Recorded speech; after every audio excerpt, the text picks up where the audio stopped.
hoy en México, padres de familia detienen impresión de libros escolares por controversia sobre ideología de género. Nuevos sacerdotes se ordenan en España. En Estados Unidos, miles de católicos en procesiones con el Santísimo Sacramento por una iniciativa nacional de la Iglesia en el país. En Turquía, cristianos se preparan ante el renacimiento absoluto del Islam anunciado por el recién reelecto presidente Erdogan. Más en nuestro especial Iglesia Perseguida. Desde Roma, el Vaticano presenta el jubileo del año 2025, tiempo especial de conversión y penitencia. Le contamos más. Corazón de Cristo, templo de Dios, puerta del cielo y morada divina. Hola amigos, hola Eddie, llegamos al final de la semana hoy, primer viernes de mes. Así es, y en el mes del Sagrado Corazón de Jesús, desde nuestros estudios en Lima, Perú. Bienvenidos a su programa EWTN Noticias, yo soy Natalie Paredes. Soy Eddie Rodríguez Morel, gracias por acompañarnos. Empezamos las noticias desde México contándoles que padres de familia denuncian que el gobierno de Manuel López Obrador pretende ideologizar a los niños con textos escolares. Sobre esto y más informa nuestro corresponsal Diego López Colín. Recientemente ha habido una controversia con los libros de texto gratuito, los cuales son el material de estudio en todas las escuelas del país. El Poder Judicial de México frenó la impresión y distribución de estos luego de que padres de familia acusaran que las autoridades incluyeron material ideologizado sin consultar ni expertos, ni a la sociedad, ni a los mismos padres de familia. La Unión Nacional de Padres de Familia, institución que logró frenar la entrega de libros en las escuelas públicas y privadas, dejó en claro que están a favor de que los niños mexicanos tengan una educación de calidad ajustada a los programas y a los planes de estudio aprobados por los gobiernos estatales y por la misma ciudadanía. La organización exhortó a los padres de familia, a los liderazgos sociales, a las organizaciones de la sociedad civil a ser observadores de este proceso para que todos los libros de texto gratuito que los niños reciban cumplan con un contenido pedagógico adecuado que beneficie a los intereses superiores de la infancia. Una secretaría que no te da a entender los contenidos es porque entonces quiere ocultar algo que no está bien. Y esa es la parte que nos preocupa. Pero también nos preocupa que esos contenidos con alto contenido ideológico, los niños lo reciban y que, bueno, pues a fin de cuentas tampoco corresponden a la realidad. Los últimos 12 meses han sido muy fecundos en cuanto a vocaciones se refiere, especialmente en una arquidiócesis mexicana, la cual ha logrado ordenar 107 sacerdotes. La Arquidiócesis de Guadalajara, en el estado de Jalisco, integró al Ministerio del Servicio Religioso a 33 nuevos sacerdotes y 14 diáconos, los cuales se suman a los 70 sacerdotes que fueron ordenados en junio del año pasado. Esto ocurrió en el Santuario de los Mártires de Cristo Rey, en donde el cardenal Francisco Robles Ortega, titular de este territorio, les pidió que vivan su ministerio humildemente como Cristo y no busquen escalar posiciones. Reportó para EWTN Noticias, Diego López. Y así como acabamos de ver en México, en España también se ordenaron nuevos sacerdotes. Veamos. Al Seminario Metropolitano. Él es el padre Jesús del Riego Ruiz, uno de los 6 nuevos sacerdotes ordenados en la diócesis de Oviedo, España. Con tan solo 25 años, es el más joven del grupo. En nombre de mis compañeros y en el mío propio, quiero dar las gracias a todos los que nos habéis acompañado en esta celebración y a los que nos habéis acompañado a lo largo de estos años de formación. A templo lleno de familiares y amigos, se realizó la misa de ordenación sacerdotal. Más de 100 sacerdotes diocesanos participaron. Desde el 28 de mayo, los nuevos sacerdotes de la Arquidiócesis de Oviedo son los padres José Alumbreros, Andrés Cardoso, Jesús del Riego, Alfonso López, John Rivas y José María Sauras. Este último fue diácono permanente durante 5 años. Luego de enviudar, decidió ordenarse sacerdote. ¿No habéis tenido que hacer una labor de blanqueo en vuestra biografía para pulir una coherencia impoluta que os pueda hacer acreedores de la gracia sacerdotal? Si hubierais hecho esto, seríais vosotros los que conquistaríais algo que solo se entiende como un don gratuito que viene del cielo. Cristo, ten piedad. Cristo, ten piedad. Postrados rostro en tierra, los nuevos sacerdotes muestran su plena confianza en la misericordia de Dios y su entrega total. En otro momento del rito, los sacerdotes imponen sus manos sobre la cabeza de los ordenados. Es el procedimiento revelado por el Señor para la ordenación.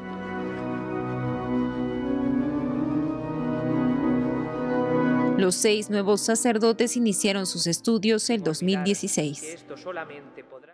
Y ahora noticias del Papa Francisco en Roma. Este viernes pidió a los padres de familia buscar la fuerza para transmitir siempre la fe a sus hijos. Con el motivo del Día Mundial de los Padres de Familia, celebrado hace poco, publicó en Twitter: queridos padres, no os canséis de hablar de vuestra fe a los hijos. Tened siempre la fuerza de ser mediadores de la fe que recibisteis de vuestros padres. En otro mensaje, el Papa Francisco pidió este jueves a los empresarios latinoamericanos ser unidos sin pasar por encima de nadie o sin dejar a nadie atrás. Escuchemos sus palabras a los representantes del Consejo Empresarial de América Latina. Los hombres de negocios realizan en Roma su asamblea plenaria en torno al trabajo, las migraciones, entre otros. Es imprescindible enfocar la labor desde una cultura del encuentro. Los valores de esa cultura son los que inspiran al mundo empresarial para poder defenderse de las sombras del mal que nos invaden cuando el beneficio a toda costa tergiversa nuestras relaciones, hasta el punto de degradar o esclavizar a las mismas personas. La cultura del encuentro, por el contrario, expresa la búsqueda del bien común, contribuyendo así a disipar esas sombras. Les propongo, por tanto, que sean como los primeros seguidores de Jesús, constructores de redes. De eso trabajaban, para poder pescar. Y ahora noticias de la Iglesia en Estados Unidos. Los católicos de diferentes estados salieron en procesión con el Santísimo Sacramento como parte del programa Avivamiento Eucarístico Nacional de la Iglesia. Veamos. En Nueva York, cientos rezaban mientras acompañaban a Jesús en la procesión eucarística en la vigilia de Pentecostés el 27 de mayo último. Espíritu de Dios hay que nacer, el Señor.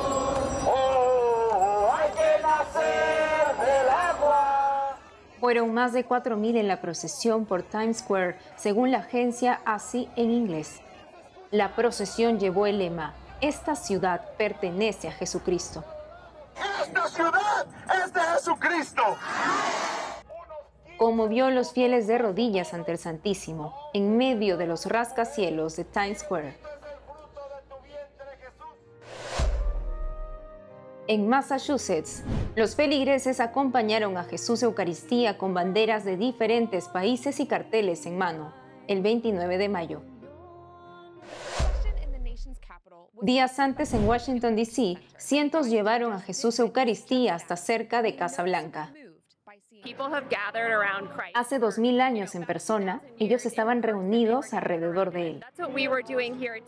Washington, D.C. es una de las ciudades más poderosas e influyentes del mundo entero. Es el epicentro de América y todo lo que sucede aquí afecta al resto del mundo. Me gustaría que todos hicieran un paso adelante en su vida espiritual, en su vida de amor a Dios, y también que todos aquí en la capital de nuestra nación puedan ser testigos de la devoción y el amor que tenemos por la visita al sacramento y el amor que Jesús tiene por cada uno de nosotros. El domingo 11 de junio, por la fiesta del Corpus Christi, los católicos en Estados Unidos volverán a salir en procesión. Turquía es otro de los países en el cual desde el gobierno se somete a los cristianos abierta o en forma indirecta para frenar su expansión o exterminar sus prácticas. Las recientes elecciones presidenciales avisoran que los católicos en Turquía seguirán siendo perseguidos. Veamos cómo en nuestro especial Iglesia Perseguida.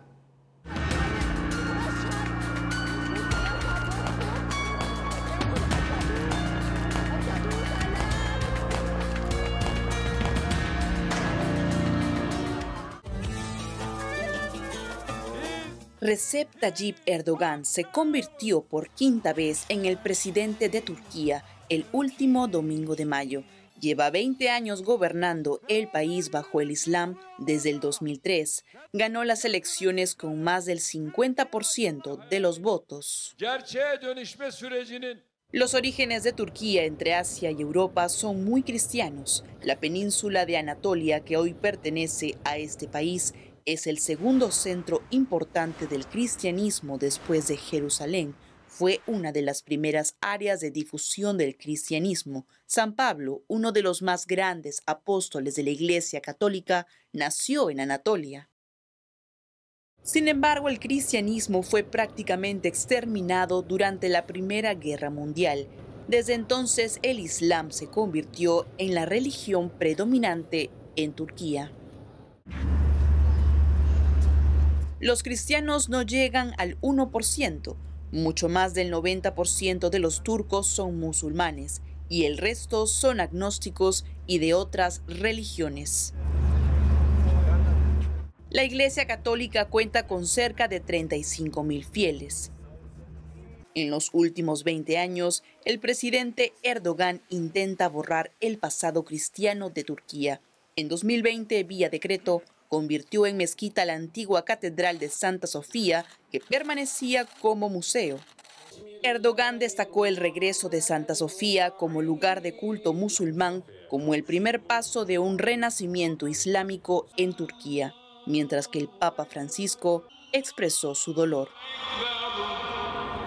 Según la asociación Puertas Abiertas, en su publicación sobre los países donde los cristianos son perseguidos, cualquiera que no sea musulmán, sobre todo alguien que vive abiertamente una fe diferente, es considerado un turco desleal. Por ello, los cristianos no son considerados miembros de pleno derecho en la sociedad turca. Tienen un acceso limitado a empleo en el aparato del Estado y sufren discriminación en el empleo privado, especialmente cuando los empleadores tienen vínculos con el gobierno. Como la afiliación religiosa sigue apareciendo en los documentos de identidad, hoy en día mediante chip electrónico es fácil discriminar a los solicitantes de empleo cristianos. En los últimos años, el gobierno ha prohibido a los cristianos extranjeros con cónyuges e hijos turcos establecerse en el país como residentes. Aunque la conversión del Islam al cristianismo no está legalmente prohibida, los conversos son presionados por sus familias y comunidades para que vuelvan al Islam. Si se descubre su fe, pueden ser amenazados con el divorcio y la pérdida de los derechos de sucesión. Un ejemplo de la situación es David Bile, pastor evangélico residente en Turquía. Tuvo que abandonar el país al que había llamado hogar durante 19 años por predicar el evangelio en Estambul, importante ciudad turca. Sentíamos que Dios nos llamaba a proclamar abierta y públicamente la buena nueva de Jesús. Por eso cuando salíamos a la calle y empezábamos a predicar, siempre había multitudes que se paraban a escuchar. El gobierno había estado tratando de deshacerse de nosotros durante muchos años. Vivimos en Turquía durante 19 años.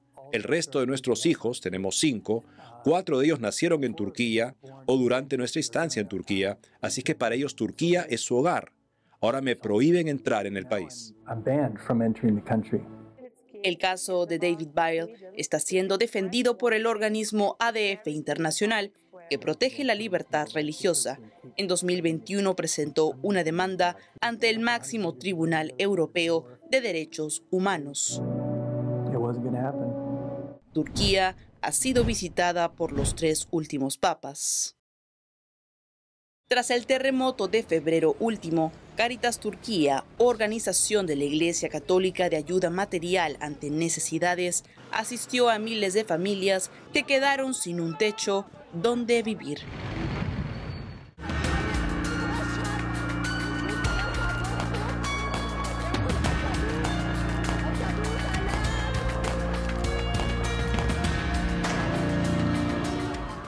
Hacemos una pausa y al volver.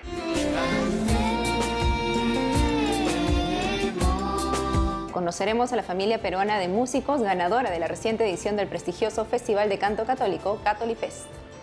Además, hoy es la fiesta de San Félix de Nicosia, fraile capuchino, ejemplo de austeridad, entrega y amor a Dios.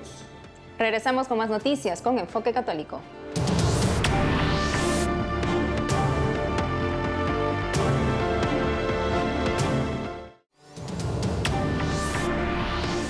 Y ahora volvemos a Roma para contarles que la Iglesia en forma periódica celebra jubileos, que significan un tiempo especial para impulsar la conversión y penitencia y retomar o fortalecer la amistad con Dios. En el 2025 se celebra un nuevo jubileo. Nuestro corresponsal Ari Ramos entrevistó a Monseñor Rino Fisichella, proprefecto del Dicasterio para la Evangelización, para conocer más detalles sobre el trascendente evento. Veamos. Saludos desde Roma. El jubileo del año 2025 en Roma es un evento histórico que la Iglesia pone al servicio de la esperanza. Alrededor de 32 millones de peregrinos podrán visitar la ciudad eterna, según una investigación de una universidad a pedido del Vaticano. EWTN Noticias conversó con el proprefecto del Dicasterio para la Evangelización, Monseñor Rino Fisichella, en el Vaticano, después de una rueda de prensa en la que anunció algunos detalles de la preparación del Año Santo. El jubileo es un jubileo donde todos estamos a ser peregrinos de esperanza. Es decir, estamos en camino. En España se comprende muy bien qué es el camino, pero el camino es el símbolo de la vida. Y peregrinar significa ir a una meta, a un objetivo que tenemos frente a nosotros. Es el Señor Jesús. El jubileo del 2025 que habla de esperanza, el encuentro con el gozo de encontrar el Señor Jesús resucitado. El nombre de este año santo, el Jubileo de la Esperanza, es evocativo de un acto de fe en alusión a la crisis actual, los efectos de la pandemia, la crisis económica, los problemas socioambientales y la guerra mundial a pedazos, con el conflicto en Ucrania en el pleno corazón de Europa.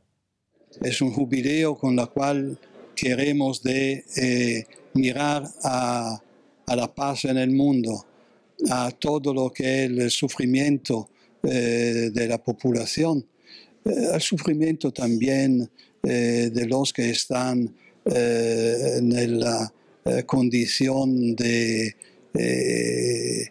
vivir en un hospital o en lugares donde está un sufrimiento.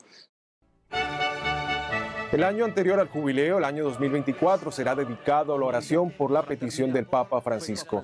La Iglesia se pone en camino hacia el jubileo con la intención de promover la centralidad de la oración personal y comunitaria. El jubileo ya tiene un portal internet en 7 idiomas que ya está disponible. Allí los fieles podrán consultar el programa. También podrán inscribirse para hacer algunos de los peregrinajes previstos en Roma. El peregrinaje más importante es hacia la Puerta Santa de la Basílica de San Pedro y otra hacia las iglesias dedicadas a las mujeres que hicieron historia dentro de la iglesia. ¿Cuál es la fecha exacta del inicio del jubileo? Para esta respuesta habrá que esperar la bula del Papa, que lo establecerá dentro de un año. Los organizadores del jubileo ya están en contacto con las iglesias locales para atender las necesidades de los peregrinos que desde América Latina, Estados Unidos y España se preparan para participar en este gran evento de fe. Los esperamos en Roma. Los esperamos y estamos preparando más necesario porque sean bienvenidos.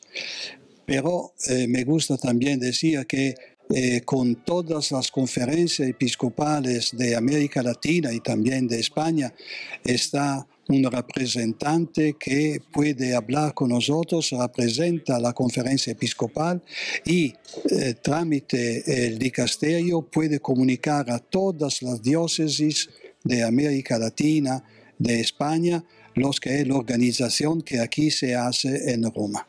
En Roma, Ari Waldi Ramos Díaz, EWTN Noticias. Como cada 2 de junio, la Iglesia Católica celebra a San Félix de Nicosia, fraile franciscano del siglo XVI, miembro de la Orden de los Hermanos Menores Capuchinos. Se le conoce por curar a muchas personas de una epidemia en el pueblo Cerami en 1777. Desde Perú, la hermana Dina Silvera, religiosa franciscana misionera del Niño Jesús, nos cuenta por qué.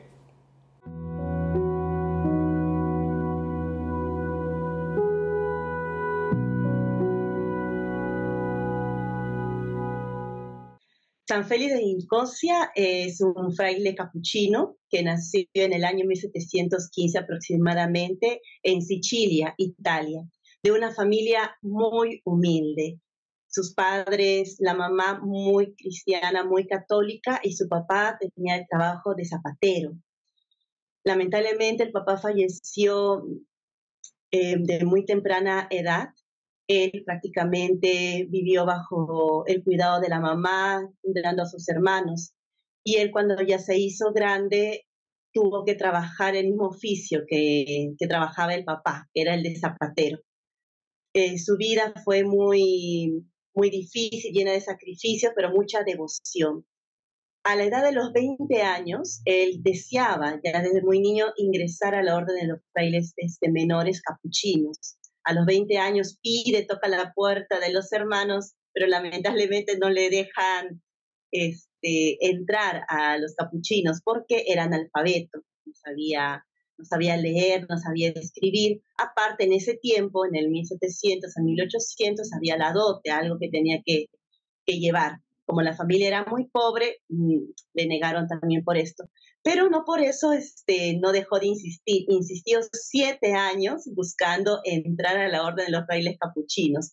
Al último, después de 7 años, llega a conversar con el provincial, ¿no?, de los frailes capuchinos. Él le comenta su vocación y el deseo de ofrecerse como lego, como hermano lego, donado. Y acepta. Y finalmente, casi antes, cuando cumple los 30 años, entra al orden de los frailes capuchinos. Lleva una vida muy sencilla, muy humilde. Su misión principal era el de pedir limosnas. Y siempre esto lo hacía con una gran sonrisa y con un gran agradecimiento. San Félix de Nicosia, desde muy pequeño, vamos a ver primero una de las virtudes de la oración. Una de las devociones que le ha enseñado la mamá, y aparte ya desde más adelante, ya cuando hace sus momentos de trabajo y ya cuando entra a la orden de los frailes capuchinos, es la oración, la devoción de la Eucaristía, a la pasión del Señor, y una devoción muy especial a la Virgen Dolorosa. San Félix agradecía, aunque no le daban limosna, él daba siempre un gracias. No sea todo esto por el amor del Señor.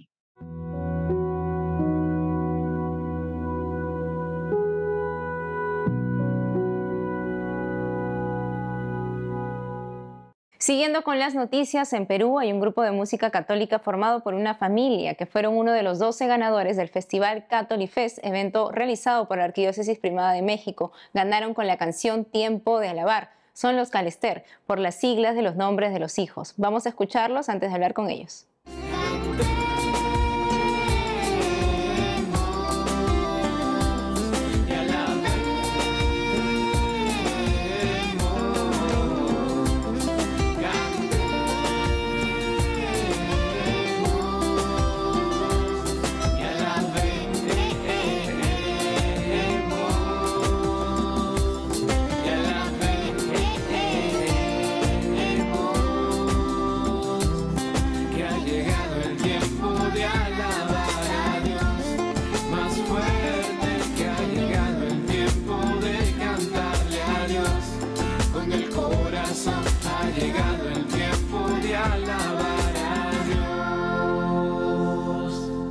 Ahora estamos conectados con David y Caleb de Calester. Amigos, bienvenidos a EWTN Noticias. Coméntenos por qué se animaron a concursar en el Catolifest.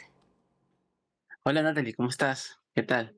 Gracias por la invitación. Bueno, sí, a tu pregunta, en realidad nosotros, gracias a un amigo, ¿no? Un amigo de la familia, nos envió un link, ¿no? De que se está realizando un concurso, ¿no? Llamado Catolifest en la Ciudad de México, y bueno, nosotros como representantes de alguna forma de Perú nos animamos, gracias a este amigo que nos animaba a participar, y bueno, tuvimos la bendición de poder junto con mi niño cantar, ¿no? Un canto y poder llevarlo al concurso, y bueno, tuvimos la bendición de poder ganar, pues ser uno de los 12 ganadores, ¿no? de esta edición de Catolifest. ¿Y qué buscan transmitir con Tiempo de Alabar, que es su canción ganadora? Dar esperanza. Sí, como bien lo dice nuestro niño, es un canto de esperanza, ¿no? En el cual nos invita a cada uno de nosotros justamente a alabar, ¿no? La palabra de Dios nos invita siempre a poder bendecir el nombre de Dios, no solamente en los momentos de gozo, de dicha, ¿no? que se suscitan en nuestra vida, sino también nos invita a alabar en momentos duros, difíciles, ¿no? Como por ejemplo nos tocó vivir hace muy poco, ¿no? Lo que es la pandemia, y en ese marco, en ese escenario es que nace este canto, y de alguna forma nos invitaba a nosotros como familia también a alabar a Dios a pesar de ese momento de adversidad que vivíamos como planeta, ¿no? Como familia también aquí en nuestro país. Precisamente como familia, ¿qué significa para ustedes ganar este concurso? Bueno, tuvimos la bendición, ¿no? De poder ganar uno de que se pueda producir este canto, y la verdad lo vemos como un regalo, ¿no? Un regalo de parte de Dios, como todo lo bueno que Dios nos da, y lo vemos como una bonita oportunidad también de poder compartir con hermanos de mismo México, ¿no? Algunos otros hermanos que también de otros países pudieron participar, y de alguna forma pues pudimos hacer iglesia, ¿no? Que es lo que nos invita el Papa Francisco, estamos todos llamados siempre a ser uno, ¿no? Como iglesia. Tú, Caleb, cuéntanos cómo te sientes de haber ganado este concurso con una canción propia de ustedes mismos. Yo me sentí contenta por ganar este concurso de Catolifet. Muy bien. Felicidades pues, amigos, y coméntenos también cómo pueden hacer las personas para seguirlos. ¿Dónde los encuentran? Bueno, nos pueden encontrar en todas las plataformas de música actuales, ¿no? Spotify, iTunes, YouTube, ¿no? También tenemos ahí algunos videoclips, y los invitamos a que puedan escuchar este canto que es Tiempo de Alabar, que en realidad es nuestro último sencillo que pudimos compartir como familia musical, y nos pueden encontrar también en las redes sociales, ¿no? En el Facebook, en Instagram, en el TikTok. Estamos por todos lados para poder evangelizar a través de la música y todo lo que Dios nos inspira en el corazón de esta humilde familia. Así es, hermanos, y que Dios los siga bendiciendo con este ministerio. Gracias por estar con nosotros en EWTN Noticias. Gracias a EWTN Noticias por esta oportunidad, y que Dios los siga bendiciendo. Un abrazo, Dios los bendiga. Chao. Y eso es todo por hoy, amigos. Gracias por habernos acompañado. Ya saben que pueden seguirnos en nuestras redes sociales o en EWTNnoticias.com. Hasta el lunes.